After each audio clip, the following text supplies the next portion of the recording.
Voici mon classement des meilleures séries marocaines diffusées pendant le mois de Ramadan.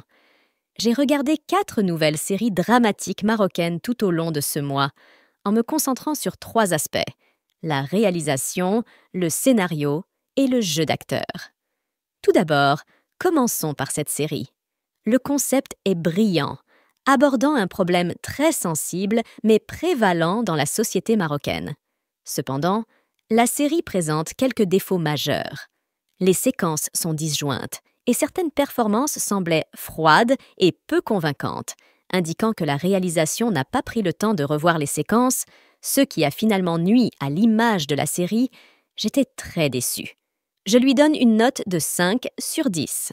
Passons à cette série, elle offre des performances d'acteurs excellentes et met en valeur efficacement certains aspects de notre patrimoine à travers la conception des décors. Cependant, le scénario aborde plusieurs problèmes à la fois, surtout sur une durée courte de 30 jours, ce qui entraîne des intrigues excessives qui peuvent parfois désorienter le spectateur. Il aurait été préférable de se concentrer sur un seul problème principal et de lui donner davantage de poids, tout en incluant quelques sous-intrigues. Je lui attribue une note de 6,5 sur 10.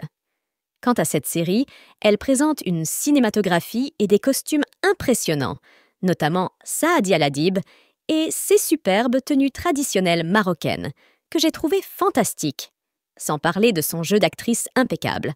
Cependant, le réalisateur semble avoir perdu du temps sur certaines scènes qui n'étaient pas essentielles, et on ne comprend pas pourquoi. En ce qui concerne le scénario, il paraît quelque peu répétitif. C'est du déjà vu, je lui donne une note de 6 sur 10. Et pour cette série, je la trouve sans défaut en termes de réalisation, de scénario et de jeu d'acteur. C'est une série d'une grande qualité qui n'a malheureusement pas reçu l'audience qu'elle mérite. Elle aborde des problèmes sociaux et familiaux, notamment l'absence des parents et son incidence sur la personnalité de leurs enfants, le tout dans le contexte d'une industrie rarement discutée dans notre société, le travail de la ferraille.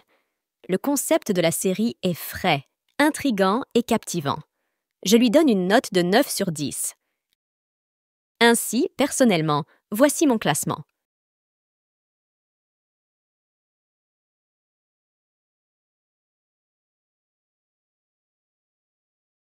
À la prochaine.